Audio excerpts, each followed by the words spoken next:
Hello friends, എല്ലാവർക്കും കോർണറിലേക്ക് സ്വാഗതം. ഞാനിന്നിവിടെ ചെയ്യാൻ പോകുന്നൊരു വ്യത്യസ്ത രീതിയിലുള്ള മുട്ട റോസ്റ്റാണ്.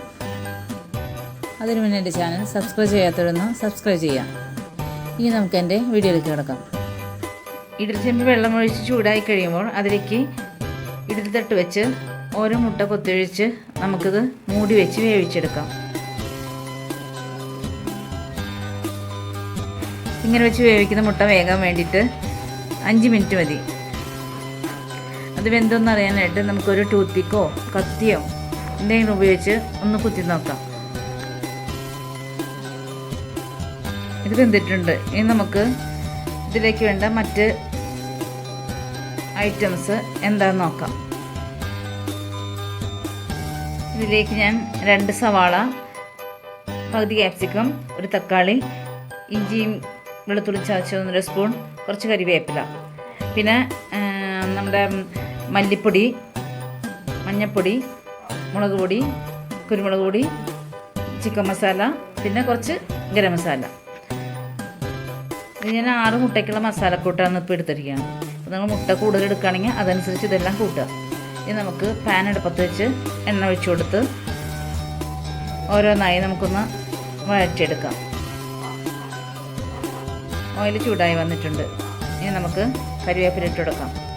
അതൊന്ന് വഴറ്റി അതിലേക്ക് നമുക്ക് ഇഞ്ചിയും വെളുത്തുള്ളിയും ചതച്ചത് 1 സ്പൂൺ അത് ഇട്ട് കൊടുത്ത് നമുക്ക് വഴറ്റാം. അത് നന്നായി മൂത്ത് കഴിയുമ്പോൾ അതിലേക്ക് നമുക്ക് സവാള ഇട്ട് കൊടുക്കാം. 2 സവാള അതാണ് ഞാൻ എടുത്തേക്കണേ. കറിയുടെ അളവനുസരിച്ച് നമുക്ക് സവാള കൂടുതലെടുക്കാം. കൂടുതൽ കറി വേണമെന്നുണ്ടെങ്കിൽ സവാള കുറച്ച് കൂട്ടുക. ശരിക്കൊരു ബ്രൗൺ ഷെയ്ഡ് ആവുന്ന വരെ നമുക്ക് വഴറ്റിയെടുക്കാം. അതിലേക്ക് നമുക്ക് ഒരു തക്കാളിയും കൂടി അരിഞ്ഞിട്ടെടുക്കാം, ഒരു ചെറിയ തക്കാളി. നന്നായി വഴറ്റിയതിന് ശേഷം നമുക്ക് നമ്മുടെ മസാലക്കൂട്ടും കൂടി ചേർത്ത് കൊടുക്കാം. തക്കാളി ഏതാണ്ട് ഇപ്പോൾ ആയി വന്നിട്ടുണ്ട്.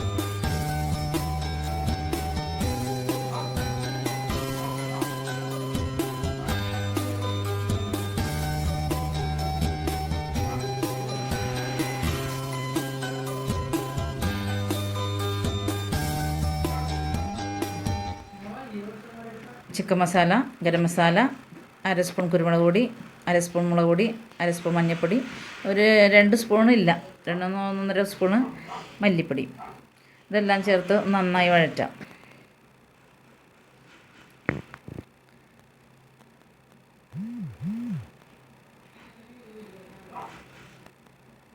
നന്നായി മൂത്ത് കഴിയുമ്പോൾ അതിലേക്കൊരു 1.5 ഗ്ലാസ് വെള്ളം ഒഴിച്ചെടുക്കാം. നേരത്തെ പറഞ്ഞതുപോലെ കറി കൂടുതൽ വേണമെന്നുണ്ടെങ്കിൽ വെള്ളം കുറച്ച് കൂട്ടുക. സവാള കൂടുതൽ ഇടുകയാണെങ്കിൽ അതനുസരിച്ച് നമുക്ക് വെള്ളം ഒഴിച്ചു കൊടുക്കാം.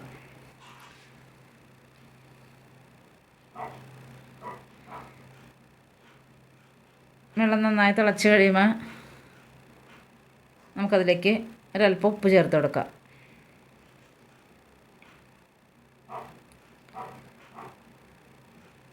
ഒന്ന് തിളച്ച് നന്നായി മുളകൊക്കെ നമ്മുടെ സവാളയിലും തക്കാളിയിലൊക്കെ ഒന്ന് ശരിക്ക് പിടിക്കട്ടെ.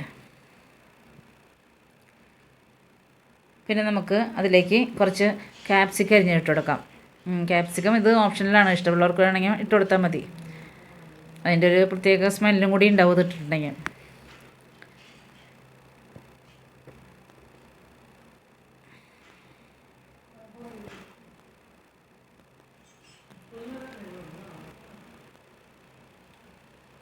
ക്യാപ്സിക്കം വെന്തിനും കുഴപ്പമൊന്നുമില്ല. ഞാനിപ്പോൾ വേവാൻ വേണ്ടി ഇട്ടിട്ടുണ്ട്. അതിന് ഞാൻ കുറച്ച് കറി എടുത്ത് മാറ്റുകയാണ്. കാരണം ഞങ്ങളുടെ അമ്മച്ചിക്ക് നൊയമ്പാണ്. അതുകൊണ്ട് മുട്ട ഇടുന്നതിന് മുന്നേ കുറച്ച് കറി ഞാൻ മാറ്റി. അതിലേക്ക് നമുക്ക് പുഴുങ്ങി വെച്ചിരിക്കുന്ന മുട്ട ഓരോന്നായി ഇട്ട് കൊടുക്കാം.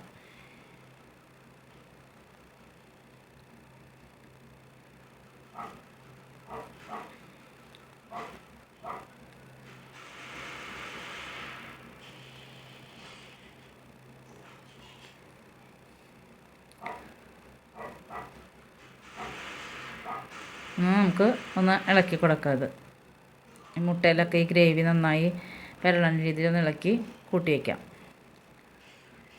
ഞാനിപ്പോൾ അതിനൊക്കെ സൈഡായിട്ട് ഞാൻ എടുക്കുന്നത് ഇപ്പോൾ ഇത് അപ്പം കൂട്ടി തിന്നാനാണ് ഞാനിപ്പോൾ മുട്ടക്കറി ഉണ്ടാക്കിയാണ്. അപ്പം ഞാൻ തലേദിവസം അരച്ച് കലക്കി വെക്കണമൊന്നുമല്ല. ഇത് നമ്മുടെ ഈസി പാലപ്പം പൊടിയാണ്. അത് നമ്മൾ കലക്കി വെച്ച് കഴിഞ്ഞിട്ടുണ്ടെങ്കിൽ 1 മണിക്കൂർ അതിൽ ടൈമൊക്കെ പറയണം, പക്ഷേ 1 മണിക്കൂറിൻ്റെ ഒന്നും ആവശ്യമില്ല. ഇത് ഡബിൾ ഹോഴ്സിൻ്റെ ഈസി പാലപ്പം പൊടിയാണ്. ഇത് നല്ല സോഫ്റ്റാണ്, നല്ല അത് തേങ്ങാപ്പാലൊന്നും ചേർക്കാതെ ഞാനിത് ഉണ്ടാക്കണം. എന്നാലും തേങ്ങാപ്പാൽ ഒഴിച്ച് നമ്മൾ ഉണ്ടാക്കണ അപ്പത്തിൻ്റെ അതേ രുചിയാണ്. അവർ 1 മണിക്കൂറൊക്കെ കലക്കി വെക്കണമെന്നാണ് പറയണത്. ഞാനിത് അരമണിക്കൂർ പോലും ആയിട്ടില്ല, നന്നായി സോഫ്റ്റായി വന്നിട്ടുണ്ട്.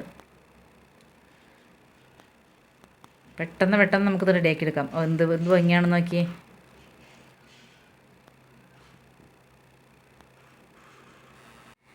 നിമിഷ നേരം കൊണ്ട് അപ്പം മുട്ട റോസ്റ്റും റെഡിയായി.